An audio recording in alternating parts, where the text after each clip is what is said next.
Tokyo में आपका स्वागत है। इस वीडियो में मैं आपको शहर के दर्शनीय स्थलों और आकर्षणों के बारे में संक्षिप्त जानकारी दूंगा। 80 से ज्यादा आकर्षणों को शामिल कराते हुए हमने अपने टोक्यो के लिए संपूर्ण गाइड वीडियो को 2 भागों में विभाजित किया है। यह वीडियो हमारे टोक्यो के लिए संपूर्ण गाइड का दूसरा भाग है और शहर के पश्चिमी हिस्से के 30 से ज्यादा आकर्षणों और पर्यटन स्थलों को दर्शाता है। अगर आपने ISC अभी तक नहीं देखा है तो हमारे टोक्यो के लिए संपूर्ण गाइड का पहला भाग जरूर देखें, जिसमें टोक्यो के पूर्वी हिस्से के 40 से ज्यादा आकर्षण शामिल है। तो चलिए इंपीरियल पैलेस के आसपास के आकर्षणों पर एक नजर डालते हैं। यहाँ आपको मिलेगा कितानोमारू कोन, राष्ट्रीय आधुनिक कला संग्रहालय, Imperial East Garden, Imperial Palace, Hotel New Otani में सुंदर जापानी उद्यान और भी तीर्थस्थल। कितानोमारू कोन शाही महल के उत्तर में स्थित एक विशाल उद्यान है। पार्क के उत्तरी प्रवेश द्वार का निर्माण 1636 में हुआ था। पुराने महल की खाई उद्यान के पश्चिमी किनारे पर है।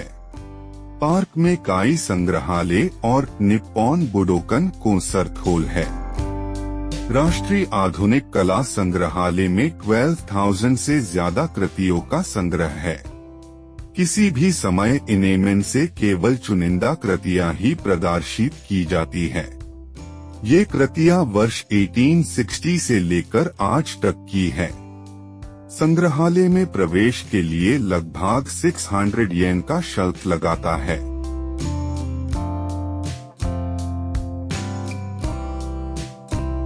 इंपीरियल पैलेस के पूर्वी उद्यान आंतरिक महल क्षेत्र का हिस्सा है। ये उद्यान एडो महल के पूर्व प्रांगण में स्थित है। पूर्व एडो महल की खिड़कियां, दीवारें, प्रवेश द्वार और काई रक्षकागृह आज भी इस उद्यान में मौजूद है। ये उद्यान सोमवार और शुक्रवार को छोड़कर हर दिन जनता के लिए खुले रहते हैं। इन उद्यानों में प्रवेश निःशुल्क है।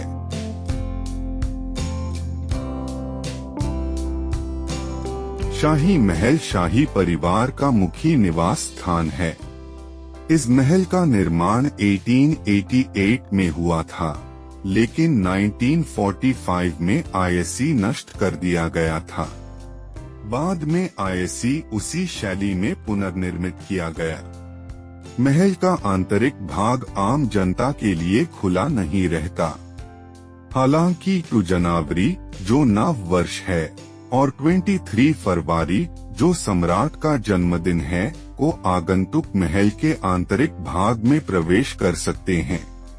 सोमवार और रविवार को छोड़कर शेष वर्ष के दौरान महल के परिसर के निर्देशित पर्यटन उपलब्ध है। इन पर्यटनों में किसी भी इमारत का प्रवेश वर्जित है। ये पर्यटन अंग्रेजी और जापानी में है। ये पर्यटन निःशुल्क है, लेकिन संख्या सीमित है और इन्हें लाइव पंजीकरण आवश्यक है। होटल न्यू ओटानी में 400 साल पुराना एक सुंदर जापानी उद्यान है। इस बगीचे में सिंदूरी रंग के मेहराबदार पुल, कोई तालाब और एक झरना है। होटल की छत पर एक गुलाब का बगीचा भी है, जिसमें हजारों गुलाब के फूल लगे हैं। जो लोग होटल में नहीं ठहरे हैं, अनेक लाइव प्रवेश निःशुल्क है। जिंजा तीर्थस्थल टोक्यो के प्रमुख तीर्थस्थलों में से एक है। तीर्थस्थल एक शिंटो तीर्थस्थल है। तीर्थस्थल में एक ताची है जो एकाधारी तलवार है। यह ताची एक जापानी राष्ट्रीय धरोहर है। तीर्थस्थल में 13 एनी तलवारें और एक नागिनाता भी है जो एक जापानी ध्रुव भुजा है। परिसर में प्रवेश निःशुल्क है। हालांकि विशेष प्रदर्शनियों को देखने के लिए थोड़ा शुल्क देना होगा। महल के पश्चिम में शिंजुकू जिला है। इस जिले में दुनिया का सबसे व्यस्त रिलेव स्टेशन है। यह प्रतिदिन 2 मिलियन से अधिक यात्रियों को संभालता है। रिलेव स्टेशन के पश्चिम में गगनचुंबी इमारतों वाला जिला है। यह टोक्यो की कुछ सबसे ऊंची इमारतों का घर है। शिंजुकू जाइल में शामिल है। गोदा जिला का सर एक 3D बाइलाबोर और शिंजुकू ग्योए राष्ट्रीय उद्यान। गोदा जिला के सर की मूर्ति शिंजुकू तोहो भवन में स्थित है। यह मूर्ति 2015 में गोदा जिला की 60वीं वर्षगांठ के उपलक्ष्य में स्थापित की गई थे। आइसेक सर का वजन 80 टन है। दोपहर 12 बजे से रात 8 बजे के बीच हर घंटे इसकी गर्जना, चमकती आँखें और धुएं जैसी सांसें दिखाई देती है। टोक्यो में काई 3D बाइलाबोर्ड है। इनमें से सबसे लोकप्रिय शिंजुकू की बिल्ली है। यह स्क्रीन सुबह 7 बजे से रात 1 बजे तक चलाती है। यह विशाल बिल्ली पूरे दिन विज्ञापनों के बीच दिखाई देती है। एनी 3D बाइलाबोर्ड यहाँ देखे जा सकते हैं। हाराजुकु और शिबुया। इन 3D स्क्रीन पर प्यारे पिल्ले और पोकेमोन पात्र भी दिखाई देते हैं। शिंजुकू ग्योए राष्ट्रीय उद्यान टोक्यो के सबसे बड़े और सबसे लोकप्रिय उद्यानों में से एक है। चेरी के फूल देखने के लिए यह शहर की सबसे अच्छी जगहों में से एक है। शिंजुकू ग्योए की शुरुआत एक सामंती स्वामी के टोक्यो निवास के रूप में हुई थे। शिंजुकू ग्योए में 3 अलग अलग प्रकार के उद्यान हैं।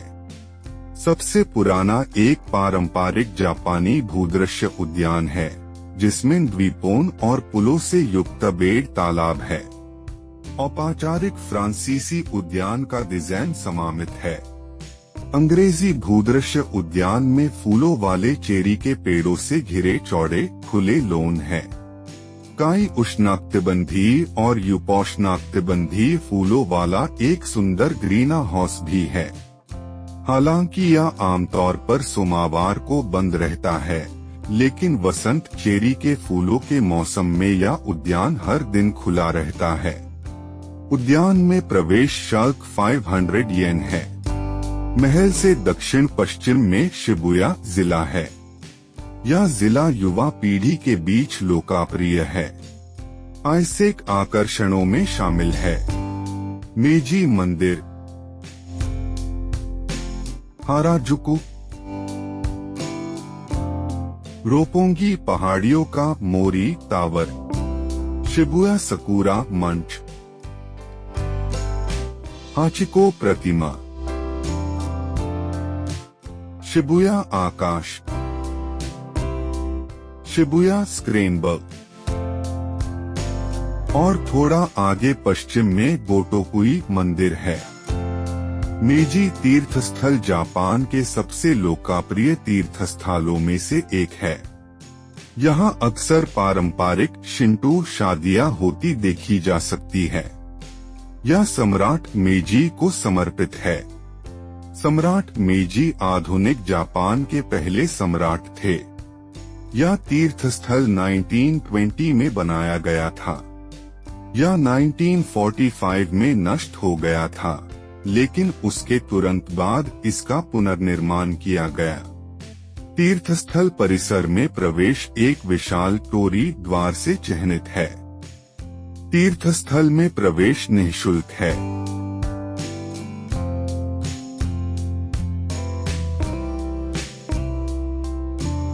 हाराजुकु किशोर फैशन और कॉस्पल संस्कृति का केंद्र है। ताकेशिता डोरी और उसकी आसपास की सड़कों पर कई आधुनिक दुकानें, फैशन बुटीक, पुराने कपड़ों की दुकानें, क्रेप स्टॉल और फास्ट फूड आउटलेट हैं, जो फैशन और ट्रेंड के प्रति जागरूक किशोरों के लिए है। रोपोंगी हिल्स एक आधुनिक मनोरंजन और शॉपिंग कॉम्प्लेक्स है। रोपोंगी हिल्स की मुख्य इमारत मोरी टावर है। इस टावर में एक अवलोकन डेक है जहां से टोक्यो का सबसे अच्छा नजारा दिखाई देता है। इस डेक में प्रवेश शुल्क 2000 येन है। ऊपरी मंजिलों पर स्थित मोरी कला संग्रहालय समकालीन कला का घर है। इस संग्रहालय में प्रवेश शुल्क 2000 येन है। शिबुया सकुरा स्टेज टोक्यो का नया सांस्कृतिक और व्यावसायिक केंद्र है। आइसेक प्रमुख आकर्षणों में इसका डिजिटल सकुरा VRKSH, इसकी प्रतिष्ठित सीढ़ियां, एक इंटरैक्टिव लेट-ऑफ स्मारक और एक विविध फूड हॉल शामिल है। शिबुया स्टेशन के सामने स्थित यह छोटी कांसी प्रतिमा हचिको नामक अकिता कुत्ते की है। 10 वर्षों तक हर शाम यह कुत्ता स्टेशन पर अपने मालिक का अभिवादन करता था। यह प्रतिमा कुत्ते की अटूट निष्ठा के सम्मान में स्थापित की गई थी।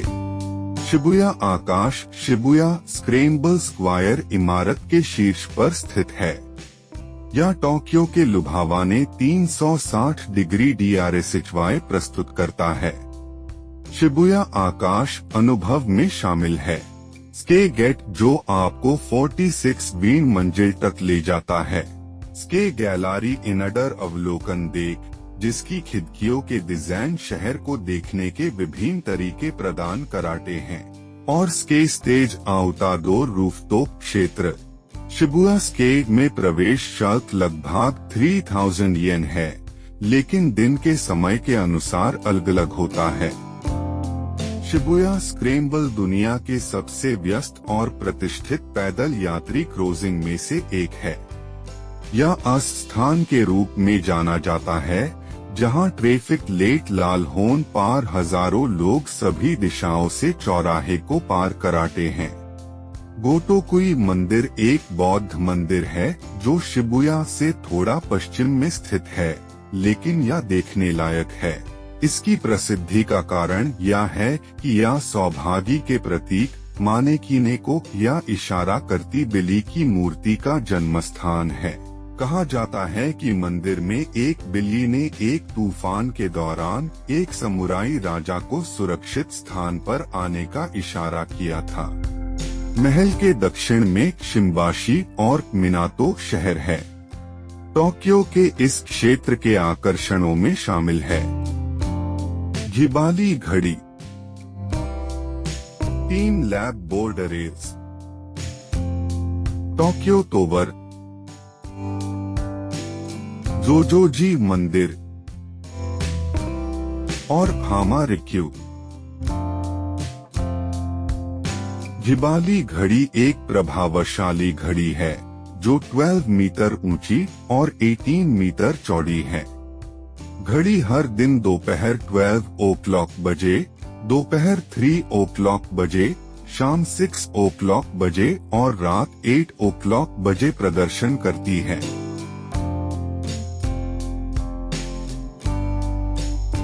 इस समय मैं आपसे 2 बातें पूछ सकता हूँ। अगर आपके पास कोई अतिरिक्त जानकारी है जो दूसरों के काम आ सके तो कृपया टिप्पणी करें। और अगर आपको यह वीडियो किसी भी तरह से मददगार लगे तो कृपया हमें लाइक करें।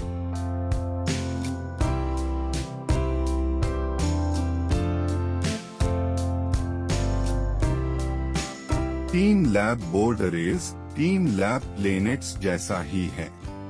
हालांकि यह समतल फर्श और शानदार प्रोजेक्शन पर केंद्रित अधिक सुलभ मुक्त भ्रमण अनुभव प्रदान करता है। 3 लैब बोर्डरेज में प्रवेश शुल्क लगभग 4000 येन है। 333 मीटर ऊंचा टोक्यो टावर एफएल टावर से 3 मीटर ऊंचा है।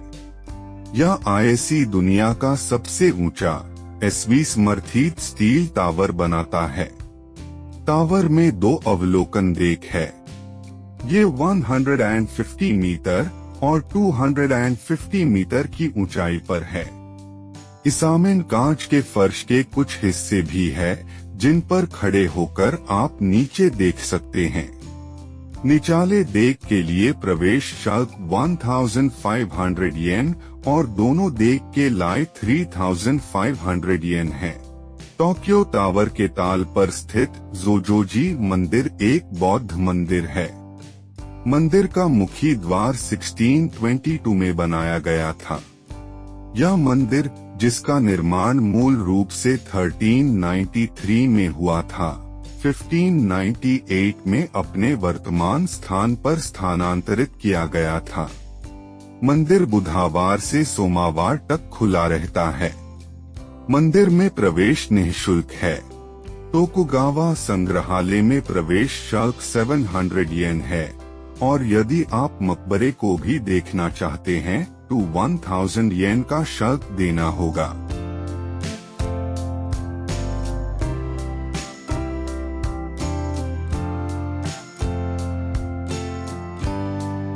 हामारीक्यू उद्यान माधी टोक्यो में स्थित एक विशाल और आकर्षक भूदृश्य उद्यान है। टोक्यो खादी के किनारे स्थित इस उद्यान में एक सुंदर ज्वारी तालाब और ज्वारी तालाब के एक द्वीप पर एक अनोखा चाय घर है। हामारीक्यू मूल रूप से एडो काल के दौरान एक सामंती प्रभु के टोक्यो निवास और बत्तख शिकार स्थल के रूप में बनाया गया था। हामारीक्यू जल बस के उतरने का स्थान है। यह उद्यान प्रतिदिन खुला रहता है और प्रवेश शुल्क 300 येन है। टोक्यो से लगभग 100 किलोमीटर या 60 मील दक्षिण पश्चिम में माउंट फूजी और हकोने क्षेत्र स्थित है। यह क्षेत्र दर्शनीय स्थलों से भरपूर है। हालांकि यहाँ का मौसम बहुत परिवर्तनशील हो सकता है। जो एक दिन स्पष्ट रूप से दिखाई देता है, वह अगले दिन लगभग अस्पष्ट हो सकता है। इसलिए हाकोने क्षेत्र की यात्रा कराने से पहले मौसम का पूर्वानुमान देखना सबसे अच्छा है। इस क्षेत्र के आकर्षणों में शामिल है आशिनोको झील, हाकोने तीर्थस्थल, कुजुरु तीर्थस्थल, सोगा तीर्थस्थल, कोमागाटेक रोपावे, हाकोने तोझान रिले, ओवाकुदानी, हाकोने रोपावे, ओपन एयर संग्रहालय और 50 किलोमीटर डोर माउंट फूजी है। आशिनोको झील को आशी झील के नाम से जाना जाता है। यह इस क्षेत्र की 5 झीलों में से एक है। हालांकि यह झील पर्यटकों के लिए सबसे ज्यादा विकसित की गई है, लेकिन पूर्व और उत्तर में स्थित छोटे कस्बों और झील किनारे स्थित कुछ रिसोर्ट होटलों को छोड़कर झील के किनारे ज्यादातर अविकसित है। हकोने तीर्थस्थल आशी झील के किनारे हकोने पर्वत की तलहटी में स्थित है। तीर्थस्थल की इमारतें घने जंगल में छिपी हुई है। झील पर स्थित विशाल टोरी द्वार जापान और इस क्षेत्र की एक प्रतिष्ठित छवि है। कुजुरु तीर्थस्थल एक शिंटो तीर्थस्थल है। यह तीर्थस्थल आशी झील के 9 सिरों वाले ड्रैगन देवता को समर्पित है।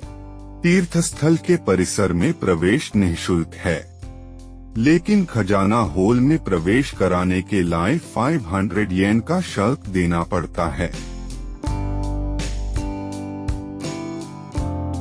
सोगा तीर्थस्थल एक छोटा शिंटो तीर्थस्थल है। यह तीर्थस्थल लगभग 800 वर्ष पुराना है। यह सोगा बंधुओं का सम्मान करता है। 1193 में बंधुओं ने माउंट फूजी की तलहटी में, जिन्होंने अपने पिता की हत्या की थे। सोगा मंदिर में प्रवेश निःशुल्क है। कोमागाटेक रोपावे आशी झील के किनारे से हकोने पर्वत की चोटी के पास तक जाता है। एक आने जाने के टिकट की कीमत 1600 येन है और 1.8 किलोमीटर की दूरी तय कराने में 7 मिनट लगाते हैं। हकोने तोझान रिलेव जापान के सबसे पुराने पर्वतीय रेल मार्ग पर एक शानदार यात्रा है।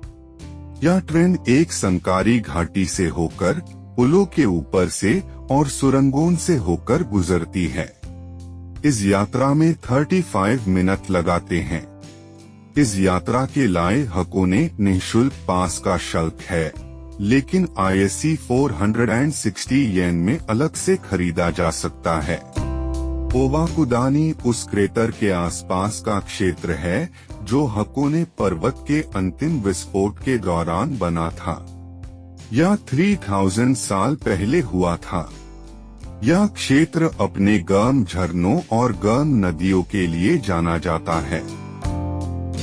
हकोने रोपावे से सक्रिय सल्फ्यूरिक गर्म झरनों, आशी झील और माउंट फूजी के DRSHY दिखाई देते हैं। रोपावे पर यात्रा में लगभग 30 मिनट लगाते हैं।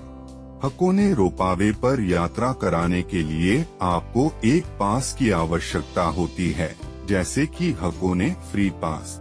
2 दिन के पास की कीमत लगभग 6000 येन है। यह क्षेत्र में विभिन्न प्रकार की यात्राओं को कवर करता है, जिनमें शामिल है टोक्यो से हकोने तक की यात्रा, हकोने रोपावे, हकोने तोझान रिलेव, हकोने दर्शनीय स्थलों की यात्रा, क्रूज और स्थानीय बेसन। हकोने रोपावे हकोने राउंड कोर्स का हिस्सा है। यह हकोने घुमाने का एक लोकप्रिय तरीका है।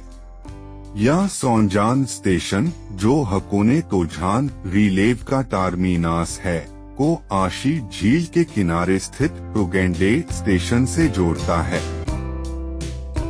हकोने ओपन एयर संग्रहालय में बाहरी और आंतरिक दोनों तरह की प्रदर्शनी है। इसमें पिकासो प्रदर्शनी हॉल भी शामिल है। यह संग्रहालय मूर्तियों और चित्रों से भरा है। संग्रहालय में प्रवेश शुल्क 2000 येन है। माउंट फूजी आशी झील से लगभग 50 किलोमीटर या 30 मील उत्तर पश्चिम में स्थित है। यह एक सक्रिय ज्वालामुखी है जिसका अंतिम विस्फोट 1708 में हुआ था। यह 3776 मीटर ऊंचा जापान का सबसे ऊंचा पर्वत है। टोक्यो से एक दिवसीय बस यात्राएं पहाड़ के 5वें स्टेशन तक जाती है। हालांकि कभी कभी बर्फबारी के कारण बेसन इतनी ऊंचाई तक नहीं पहुंच पाती। 2300 मीटर या लगभग 7500 फीट की ऊंचाई पर वाहनों द्वारा पहुंचा जा सकने वाला सबसे ऊंचा स्थान है। पेशेवर गाइड पहाड़ की चोटी तक 2 दिन की पैदल यात्राएं कराते हैं, जहां पैदल यात्री रात भर पगडंडियों के किनारे बनी झोपड़ियों में रुकते हैं। खैर, यहाँ हमने टोक्यो के पश्चिमी हिस्से के कुछ मुख्य दर्शनीय स्थलों और आकर्षणों का आनंद लिया। मुझे इन आकर्षणों की एक झलक देने का ही समय मिला है और मुझे यकीन है कि आपको इनमें से जो आपको पसंद आएंगे, अनेक बारे में आपको और भी विस्तृत जानकारी मिलेगी। इसमें मदद के लिए नीचे कुछ बेहतरीन लिंक दिए गए हैं। अगर आपने ISC अभी तक नहीं देखा है, तो हमारी टोक्यो के लिए संपूर्ण गाइड का पहला भाग जरूर देखें, जिसमें टोक्यो के पूर्वी हिस्से के 40 से ज्यादा आकर्षणों के बारे में बताया गया है। उम्मीद है कि ये वीडियो आपकी छुट्टियों की योजना बनाने में आपकी मदद करेंगे, ताकि आप इस शहर की सैर का भरपूर आनंद उठा सकें, जो आधुनिकता और प्राचीनता का संगम है।